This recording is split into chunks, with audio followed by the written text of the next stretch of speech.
Chloe, and we're back with another Married at First Sight Season 11, Episode 9 review, recap, all that good stuff. You guys, I'm so happy to be back and up feeling better. Don't forget, leave your comments down in the comments so we can have our comment read on Saturday. I missed you guys, so I'm so excited to get back to this comment read, okay?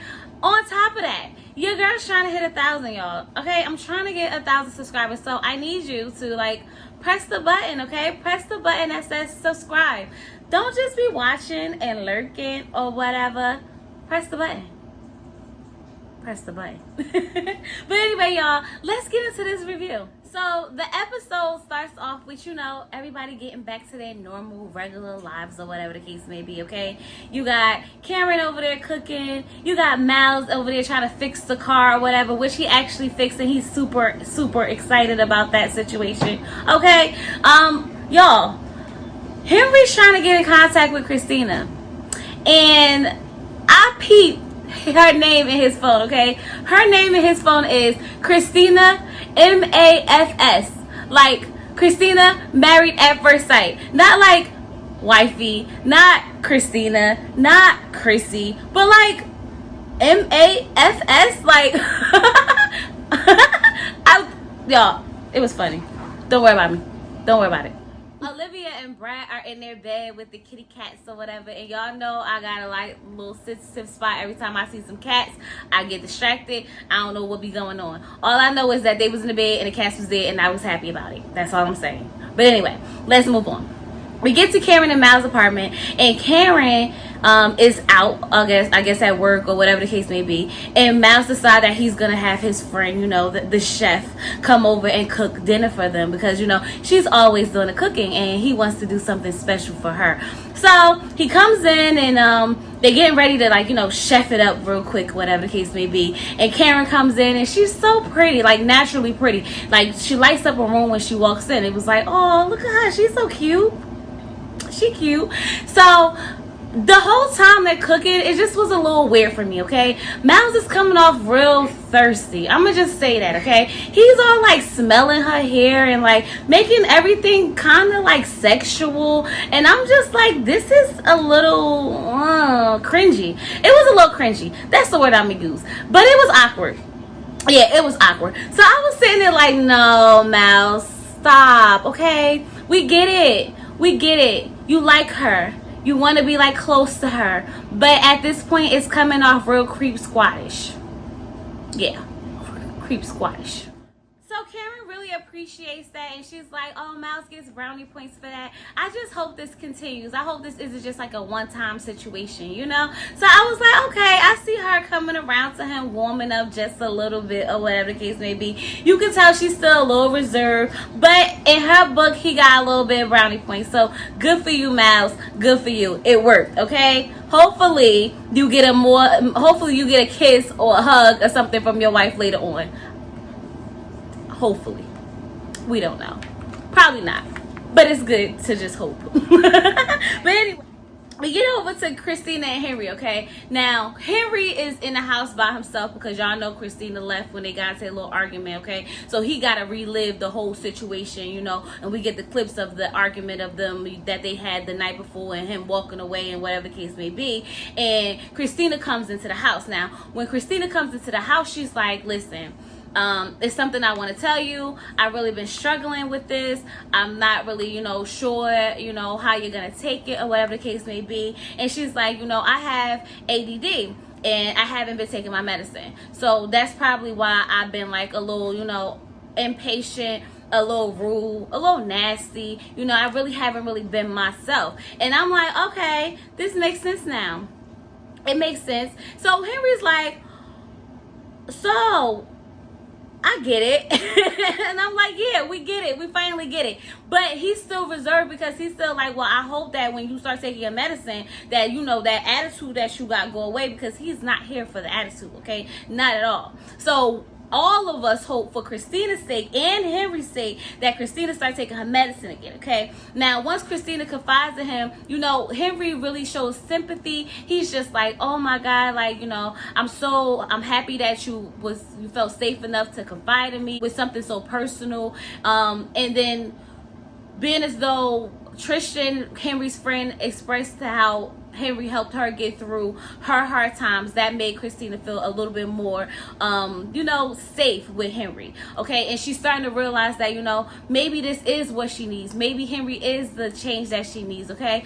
I just thought it was cute. I wanted, like, you know, just really give a shout out to Married at First Sight for actually, you know, dealing with mental illness properly, okay? Like the whole thing with MAFS having clinical depression, the whole thing with Christina having ADD, like these are real people issues that people deal with on a regular basis. It's not just like just regular reality TV. It's not like just regular, you know, like, oh my God, drama feel. I feel like they're trying to give us a little bit more substance, and I can appreciate it. I definitely could appreciate it. So we get over to Woody and Amani, right? And Woody and Amani are getting their nails and feet done because, you know, Woody wants to make sure that his woman looks good because, you know, image is very important to him, okay? So they're sitting there and they're talking and they're, you know, he's helping her pick out her nail color, which, by the way, is going to be my next nail color, purple. Just throwing it out there just in case anyone cares. Probably don't, but I'm just going to say it anyway. But yeah, so they're sitting there and they're talking and she's telling him, like, listen, I just want to communicate with you that I'm about to take my braids out, okay? So, you know, I'm about to have a different hairstyle. I was like, oh, she petty. She real petty. And then he's like, so what you thinking? Like, what you thinking? And she's like, I'm probably going to shave it bald. And he's like, wait, what? And she's like, oh, yeah, I'm going to shave it bald. She was like, why? You like long hair? And he's like, yeah, I like long hair. And she's like, why? He's like, because it gives me something to grab onto. I'm like, oh, Lord, here they go. Here they go with their sexual tension, okay? Okay. So, over at Amelia and Bennett's house, we find out that they did the nasty. Now, listen, and I'm going to say nasty because the image I get when I think of Amelia and Bennett actually doing it is nasty, okay? I just feel like the hygiene situation isn't, like, up to par to where it probably should be for them to be, like, getting all physical and, like, hot and sweaty and heavy. Like, no. The image for me. It's the image for me. Yeah. It's definitely the image for me. But Bennett does say that he is sexually satisfied with Amelia. And Amelia seems like she's sexually satisfied with him too. Okay? Because she's all witty and, you know, he makes her so happy. That's what she said. He makes me so happy. And I'm like, I bet he does. I bet the smell is bad though. Just saying. Yo, I can't get it out of my head. I'm trying. I just can't. I just can't. But anyway, they're talking about have they been in love before because the production has asked them to, you know, express like what love is to them and things of that nature. And Amelia asks Bennett, does he believe in like love at first sight? And Bennett's like, no. She's like, so you never been in love at first sight? And he kind of hints at the fact that he has fell in love in a seating before with someone who was really laughing and giggly, which would be Amelia. So he does say that he loves her, but he's not in love with her. Okay, so he says, I love her, yeah, but I'm not in love with her. I'm like, Bennett, cut it out. We know you love you some Amelia, so cut it. Okay, you ain't got a lot of us. You ain't got a lot of us. We know. Say it. It's okay. But anyway, he alludes to the fact that he loves her, but he's not in love with her, okay? And Amelia, you know, we already know what's the deal between them two. Them two are just so cute together. As weird and awkward and maybe disgusting as it may be, they really do work together. They do. So we get over to Olivia and Brad. Now, Olivia and Brad are still having the same conversation about love, okay? They all have these conversations about love. Now, this is the part that gets me. The whole time Olivia is trying to have this conversation about, you know, being in love and what love looks like and what it feels like, Brad is basically, like, playing too much, okay? Like, he can't take anything serious, okay? He's being sarcastic. He even tells her at one point, like, that's the dumbest thing, that's the dumbest advice I ever heard. Like, he's very dismissive, okay? If it's not his way, then it's kind of like no way. I don't like the fact that he can't even have a conversation about love when you signed up to be married at first sight? Like, come on, make it make sense. Like, you signed up for a TV show to get married at first sight, but you can't have a conversation about love? Ugh. It's like every time I kind of be wanting to feel Brad, I don't. I just can't. I be trying, but it don't work. Just saying. So Henry and Christina are having the same conversation about love, okay? Now, we find out that Christina has been in love before, okay? Now, she's been in, like, the struggle love, okay? She said that they didn't have no gas in the car. She had, like, a couple of cents to her name. They went and got some soup, and it was the best soup that they ever had. And it was like, you know, she was just so happy because she was in love. And then she said that she realized that, you know, the fighting became normal. And that's probably why she behaves the way she behaves. And she's starting to realize that Henry may be what she needs, okay? He may be a change of speed for her, okay? Because what's been working for her in the past hasn't really been working, okay? So she's starting to get a connection. She's starting to understand why they were matched. And I'm just saying here, like, this Christina is got a lot going on, okay? She has a mental illness issue, which is not not anything to make fun of, but then she's like living in a car, didn't have gas, eating soup. Yeah. Struggle love. I don't know. I'm starting to feel like the person she's trying to give us is not the person she is. So I just need for Christina to really just show us who she is and show Henry who she is so that they can actually grow into something, because I can see it happening if she just be honest with herself, because I don't think she's being honest with herself. But I did appreciate her opening up to Henry and expressing, you know, expressing what she's been through in the past, dealing with love and relationships and stuff like that. And I also think it gave Henry a better insight on her as well. My thing is, I don't understand why we don't get a lot of that same energy from Henry. I feel like we didn't really touch on Henry's perspective of love per se. Okay, if we did, maybe I missed it, and if we did, put it in the comments, because I probably just missed it. It's possible, because I was kind of bored this episode. Yeah. Okay. Now we get over to Woody and Amani, and they're answering their love questions, of course, okay? And Woody is just like, you know, I know I love someone when I think about them more than I think about myself, and when I cook for them, and when I do special stuff for them, and basically describing all the things that he's done for Amani, okay? And Amani is like, so are you saying you in love with me? Because that's what it sounds like, because all the things you just mentioned sounds like all the things you did for me. And he's like, I guess you could say I'm in love with you. Okay, so basically, y'all, Woody is in love with Amani, and Amani is really not in love with Woody, okay? She likes her husband, she says, but she's not really in love with him, okay? Now, this is the thing. I think, well, she did say she was scared, and I know she's scared. I think she does love Woody. She just doesn't want to say it. Because if she says it, then it gives Woody the power, I think, in her eyes of some sort. Because she's used to, you know, everything being all good, and then as soon as she let down her walls, then everything, you know, fumbles back on her. So I think she's just trying to really, like, you know, play it safe and not, you know, give him that energy just yet. You know what I mean. You know what I mean. So then we get to Karen and Miles, and they're having their love conversation, of course. And we find out that Miles is the way he is because his parents are divorced, okay? Now, when his parents got divorced, he had to be the go-between, okay? He was carrying both families. He was, you know, stuck in the middle, okay? Trying to be the peacemaker, which is why he's the peacemaker, okay? And Karen's like, listen, I don't want you to do that for me. I need you to just be your authentic self, okay? Show me who you are so I can know you, okay? I want you to actually show out. What she say, y'all? I'm trying to get it right. She said, I want you to do things for me because you want to do them for me and not because it seems like the right thing to do. And I totally understood it. Like, it made perfect sense to me, because it's like, you do this to all the girls, you do this for every girl you date. Like, I want you to go out of your way and do something special for me so that I can appreciate it. If you're just doing all these things from the beginning, it's kind of like, oh, this is just what you do. Like, this is just the normal for you. Like, this is just how you get your girls, okay? It's not because this is something you really want to put all in for me. This is just the normal for you. So I felt that. I was like, oh, yes, Karen, tell them. Get them together, honey. Come correct, okay? Show me that we can grow together and that you're not just going to push yourself on me and expect me to just take it. Yeah.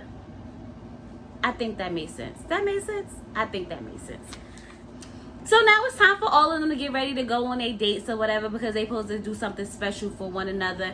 And Amelia and her friend have decided to bake Bennett a cake while he was asleep, okay? And now they're sitting on the couch and Bennett comes out of the room. And when he comes out the room, the cake is still on the counter. He sees the cake, but he want to act like he don't see the cake. They're like, oh my God, how did we let that slide? Oh my God. He like, I don't see it. I don't see it. I'm like, they so extra, so dramatic, but whatever, okay? She gives him a brown paper bag, and inside the brown paper bag is a matching outfit to match her outfit for them in their date. And I'm like, this is so Amelia and Bennett, okay? Like, why? Okay, it wasn't even a cute matching outfit, but it is what it is, okay? It wasn't like the hubby and wifey shirt, you know, it wasn't like the cute little jeans or anything. It was just like, Amelia and Bennett. Amelia and Bennett. So Henry and Christina, they go golfing, y'all. And I was like, oh, look at them, okay? So while he's trying to teach her how to golf or whatever, he slowly puts his little hand on her hand. And I was like, oh, look at Henry touching Christina. I know Christina probably was like melted in the inside, like, oh, he touched me, he touched me, he touched me. And as they like going and going, you could see them getting a little bit more closer, a little bit more comfortable with each other. It was cute to watch, okay? Now they're sitting down and they're talking and they're drinking their, drinking their martinis and whatever else Christina had to drink. And they drink a lot. Christina and Henry, oh yeah, they drink a lot. Every time I see them, they drinking. They be in the house drinking. They be out drinking. They be at dinner drinking. They just be drinking. But okay, it's cool with me. I don't mind. I don't mind. But anyway, it was nice to see them actually bonding. Let's just do that. We'll take the bonding for now. We'll take the bonding for now. Meanwhile, over at the park, Bennett and Amelia are doing something called slacklining, okay? So it's basically like a rope, and Bennett is trying to like balance himself, and he keeps falling down, and he gets back up, and he keeps falling down, and he gets back up, and he keeps falling down, until eventually he kind of gets a little bit steady, okay? With the help of Amelia holding on to him, he gets a little bit steady, and he walks a little bit, and he walks a little bit, and he walks a little bit, and then he falls again. Pointless scene? Yes. But was it cute? Yes. Okay, whatever. She plans a whole little picnic for them and blindfolds him and then takes it off and is like, oh, look at the picnic. Oh, look at your face on the cake. Oh, look at the piñata. Y'all, it's Amelia and Bennett. What do you expect? Like, I don't know. What do you expect? But anyway, they're sitting there and they're talking. And the conversation, y'all, is a little weird because she says to him, I feel like you were willing to break your back for me. And he was like, nah. Nah, I wouldn't say that. And I was like, no, I don't know how you made that connection, but okay, Amelia, if that's what you want. So then they start talking about the phrase, I wouldn't trade you for the world. Or I would trade you for the world. And then I got confused. I got lost. I'm not going to act like I know what happened. I'm not going to act like I understood it because I don't. It became something about them being in space, something about them being in a room alone. I don't know. It was a weird conversation, y'all. If it made sense to you, please explain to me in the comments because I didn't get it. And y'all know I'm not going to act like I did. So with that being said, we just going to move on. So now Amani and Olivia are like meeting up, okay? And they're like hanging out and they're bonding and they're talking about, their husbands and their relationships, okay? And Amani asks Olivia, does she see her attraction growing with Brad more and more each day? And she's like, no, kind of not, okay? She's still discussing the fact that, that his finances is different than hers and he doesn't want to do the things that she want to do. And then Amani kind of throws Woody under the bus just a little bit, like, yeah, Woody said that Brad gives like political answers, like he just says the right thing all the time, like he doesn't want to open up and he's so surfaced and stuff like that. And I'm like, well, wow, girl, you just threw your whole husband out there. Okay, sometimes you need to leave that pillow talk between you and a pillow. But anyway, she told Olivia, and I guess Olivia kind of received it a little bit, okay? She was like, it's not that I want him to change, I just want him to meet me halfway. And I'm like, no, Olivia, you want him to change, okay? You want him to go do things that you want to do. You want him to go places that you want to go, and you don't really care what he cares about. That's obvious, okay? Because if you did care what he cared about, then you wouldn't be so hell-bent on, oh my God, he doesn't want to go travel the world with me 24/7. Or he doesn't have that much money. Or he doesn't do this. Like, girl, get it together. Like, you just want a play date. You don't want a husband. You want somebody to go do stuff with and have fun with. And that's fine. Get you a friend, okay? Have friends. Don't you got female friends or something? What you need a husband for if that's what you want to do? I don't know, y'all. I need y'all to make it make sense because it's not making sense to me. Olivia, her whole situation is really just not making sense to me. But anyway, so then Christina and Henry go on another date, y'all. They got all the dates beat, okay? They go on another date. Henry takes Christina salsa dancing, which I thought was very different because I didn't see, Henry salsa dancing, but he thought it was something that Christina would enjoy, which I can appreciate, okay? Take a hint, Olivia. Take a hint, okay? Henry did that because he thought Christina would enjoy it. Anyway, they in there, y'all, and they dancing, and it's the most awkward, most funniest thing ever because Henry ain't got no rhythm. Henry ain't got a two-step. Henry ain't got nothing. But nonetheless, they in there dancing, okay? And it's not really that good, okay? But they doing it. And they like, oh, he's getting better. He's getting better as they keep going and going. He's getting better. And I'm like, no, he's not getting better. What are y'all watching? Are we watching the same thing? Because it doesn't look like he's getting better. But Christina said his confidence was, really high, and that's attractive. So, if she like it, I love it. I'm just saying. So, Cameron and Miles are food shopping, and Miles is excited because he never saw an artichoke before in his life. And I'm like, how many supermarkets have you been to and you never saw an artichoke, or you just never paid attention to it? But okay, that's the highlight of your shopping trip. Cool. Let it be.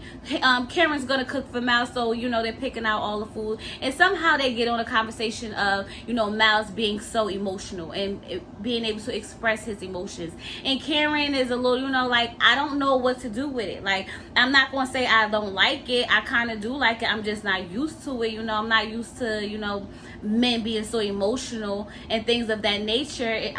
I just don't know what to do with it. And I could understand it because she's not used to it, okay? She associates to a certain extent him being emotional to him not being masculine. And that's what she's struggling with. She's struggling with it being more of a feminine trait than a masculine trait. And that she doesn't know what to do with it. And I can understand that. It's just like, at some point, Miles has to just stop being so open and give her...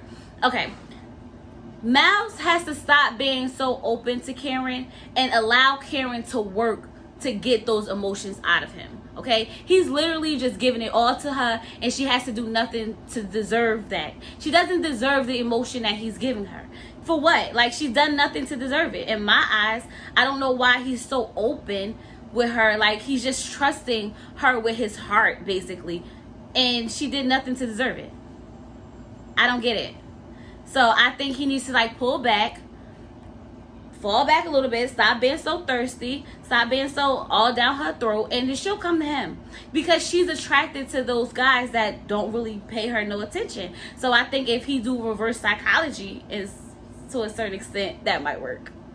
You know what I mean?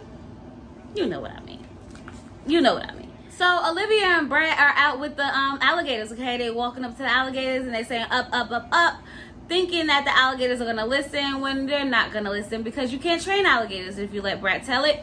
But they go on a swamp tour of some sort, and they're just looking at alligators after alligators after alligators, okay? I'm bored. Brat's bored. The only one who seemed to be having a good time was Olivia, and even at one point she seemed very bored.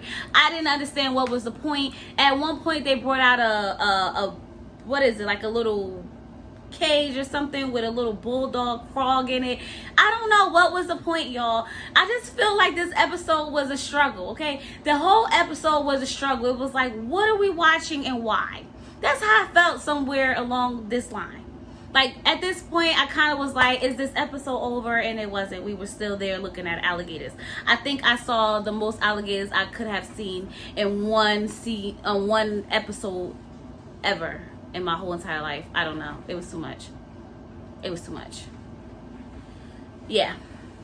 it was too much. But anyway, Olivia does say that she thinks Brett was having fun, and I don't understand how she thinks he was having fun when it was clear like no one was having fun. I'm surprised that she even had fun, because I thought she wasn't, but apparently she was. Y'all, it was a mess. Nobody, we not doing it. Let's just move on. Let's just move on. But anyway, Amelia and Bennett are at the house, and they're cooking dinner, and they're talking about cleaning, okay? The whole house is disgusting. They like, oh, we could clean up tomorrow. I'm like, oh my God, this is nasty. His socks were nasty. I just don't understand how they can even do it just that nasty. Like y'all, the socks.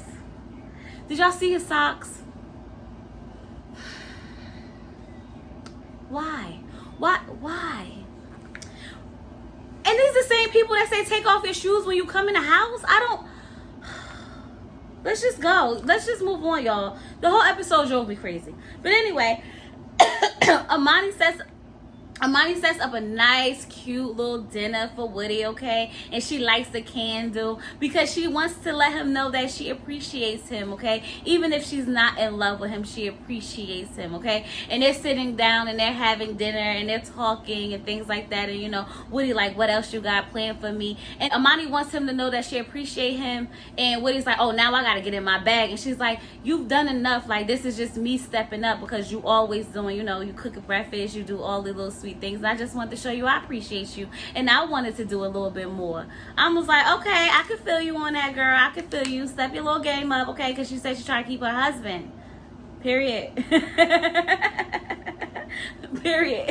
And then somehow we got on something about a burger, and then something about a gown that you wear to bed. Y'all, it slipped me. I got distracted because the episode kind of bored me, and I was like, I'm not interested no more. And so I don't know what happened. And I can't lie to y'all and act like I do. And I don't want to go watch it back. So we just gonna have to move along. Yeah, move along. Over at Miles and Karen house, they sitting there talking about their date or whatever, and Karen's like, that's not a date, we just went to grocery shopping. I don't know how that's a date or whatever the case may be. But this is when the conversation gets a little heated, y'all, okay? Because now Miles is getting fed up, okay? Because he's trying to get some intimacy, okay? He's like, I don't know, like, how do you feel about intimacy? And I am going to say this, he did come off a little aggressive. You can tell that he was frustrated with the situation. He was feeling some type of way about it, and it was clear, okay? He even went to the extent to like write it on a calendar, like sex with my wife. And Karen was like, oh, hand job. And I'm sitting here like, wait, what is going on? Like, I feel like if he wanted to have the conversation about intimacy, then he should have had the conversation just about intimacy. He went from intimacy straight to sex, okay? It went from, oh, how do you feel about intimacy? Then, do you want to have sex? Do you like sex? Do you want to do sex? Like, how do you feel about sex? Like, wait, intimacy and sex are two totally different things. Yes, they can be combined, but like, are we talking about sex or intimacy? What do you want to know, Miles? Clarify that for me. Because it really put Karen in a real awkward situation, because she's like, I'm an adult, I'm a woman, yes, I like sex, yes, but this isn't the time nor the place, and we're taking it slow, so I'm not about to sit here and go through this with you.